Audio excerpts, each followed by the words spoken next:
Hello everyone, আসসালামু আলাইকুম। আমার নতুন আরেকটা ভিডিওতে তোমাদের সবাইকে জানাচ্ছি স্বাগতম। কেমন আছো তোমরা সবাই? আশা করি যে যেখানে আছো ভালো আছো, সুস্থ আছো। আলহামদুলিল্লাহ, আল্লাহর অশেষ রহমতে আমিও ভালো আছি। প্রতিদিনের মতো চলে আসলাম আমি আজকে আরেকটা ভিডিও নিয়ে।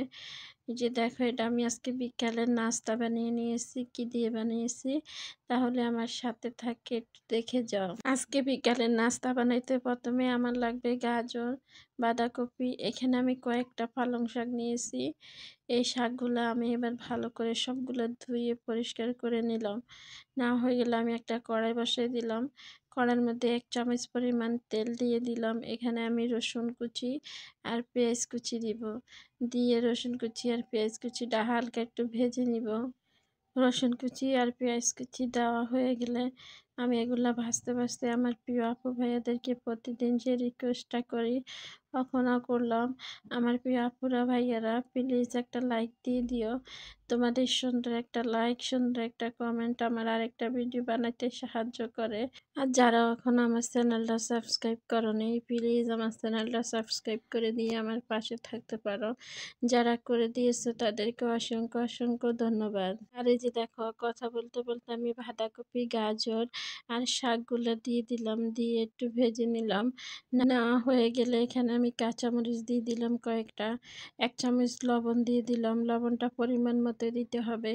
একটু হলুদের গুঁড়া দিলাম, হলুদের গুঁড়োটা খুবই কম দিলাম।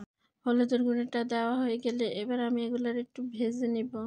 1 চামচ মরিচের গুঁড়া দিব। যদি এটাতে একটু জাল জাল হয় খেতে কিন্তু ভালো লাগে। আর আপনার বাচ্চা যদি থাকে জাল না খেতে পারে তাহলে জালটা আপনি বাদ দিতে পারেন। আর এই যে দেখেন, আমি এখানে শুকনো মরিচটা দিয়ে দিলাম। দিয়ে দেওয়া হয়ে গেলে আমি এগুলো একটু কিছুক্ষণ ভেজে নিব। অনেকে আছে জাল খেতে পারে না, কিন্তু কি এটার মধ্যে মনে হয় একটু জালটা হলে ভালো লাগে খেতে। আবার অনেক বাচ্চা আছে সবজি খেতে চায় না, কিন্তু এভাবে যদি আপনি ভেজে দেন তাহলে কিন্তু বাচ্চারা অনায়াসে এই খাবারটা খেয়ে নেবে। কারণ এটার ভিতরে আপনি সব ধরনের পুষ্টিকর পাওয়া যাবে। যেমন এটার ভিতরে ডিম থাকবে। তারপরে আপনি সব রকম সবজি দিয়ে আপনি খাবারটা বানিয়ে নিতে পারেন। খুবই সুন্দর সবজির চপটা হয়ে যাবে। এখানে আমি 2 টা আলু আগে সিদ্ধ করে নিয়েছিলাম। এই সিদ্ধ আলুটা এবার আমি দিয়ে দিলাম। দিয়ে আলুর সাথে সবজিগুলার আমি ভালো করে মিশিয়ে নিলাম। আলুটার আমি আগে ভর্তা বানিয়ে নিয়েছিলাম সিদ্ধ করে। সিদ্ধ হয়ে গেছে পরে আমি আলুটারে একদম ভর্তার মতো করে নিলাম লবণ দিয়ে। নেওয়া হয়ে গেলে এবার আমি ভালো করে মিশিয়ে নিলাম সবজিগুলার সাথে। এবার আমার এগুলা রেডি একদম। এবার এটার সাথে আমি একটা ম্যাগি মশলা দিয়ে দিব। ম্যাগি মশলা দিলে খাবারের টেস্টটা একটু ভালো আসে। আমার কাছে ভালো লাগে। আমার ছেলেও এটা পছন্দ করে ম্যাগি মশলার ইয়েটা। এই কারণে ম্যাগি মশলাটা দেওয়া। যে আপনি চাইলে এটা স্কিপ করতে পারেন, কিন্তু ম্যাগি মশলাটা দিলে ভালো লাগে।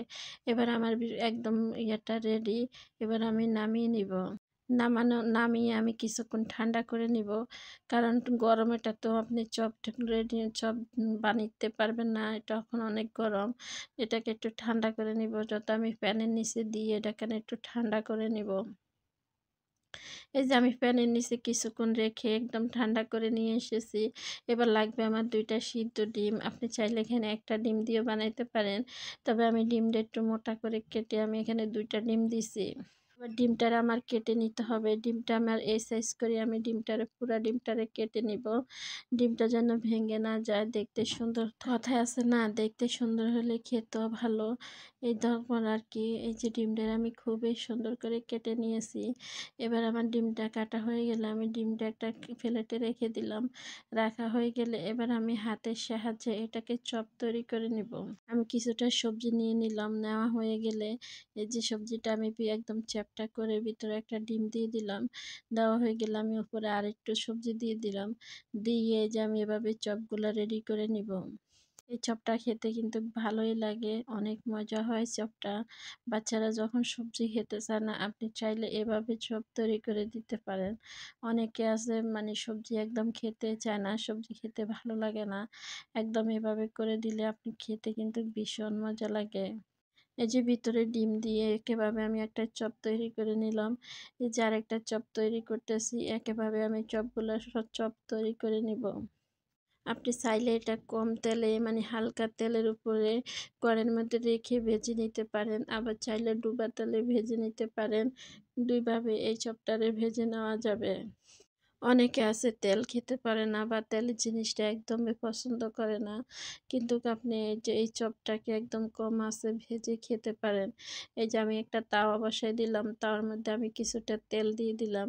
এটা ভাজতে তেমন একটা তেল লাগে না। তেল দিয়ে এবার আমি সবগুলা চপ দিয়ে দিব।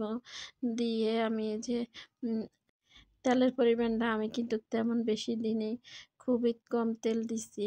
এবার আমি একে, একে সবগুলা দিয়ে চপগুলা আমি ভেজে নিব। দেখতে সুন্দর দেখাইতেছে কিন্তু খেতেও খুবই মজা লাগে এই চপগুলা। এই যে দেখেন আমার সবগুলা দেওয়া হয়ে গেছে। এবার আমার এক পাশ হয়ে গেছে। এবার আমি আরেক পাশ উল্টিয়ে দিলাম। একইভাবে আমি এবার সবগুলা চপ ভেজে নিব। আমি আমার আপুদের ভাইয়াদের কাছে আবারও রিকোয়েস্ট করতেছি, যারা আমার চ্যানেলটা এখনো সাবস্ক্রাইব করেনি প্লিজ আমার চ্যানেলটা সাবস্ক্রাইব করে দিবেন। একটা লাইক দিবেন। আমার ভিডিওগুলো সবার মাঝে একটু শেয়ার করে দিবেন। আর আমার ভিডিওটা কেমন হয় সবাই অবশ্যই কমেন্টে জানাবেন। দেখেন আমার এগুলা হয়ে গেছে। এপাশ ওপাশ করে আমি সবগুলা ভেজে নিয়েছি। দেখতে খুবই সুন্দর দেখাইতেছে। কেমন হয়েছে আপনারা সবাই কমেন্টে জানাবেন। সবাই ভালো থাকবেন, সুস্থ থাকবেন। আল্লাহ হাফেজ। আসসালামু আলাইকুম। দেখা হবে অন্য আরেকটা ভিডিওতে।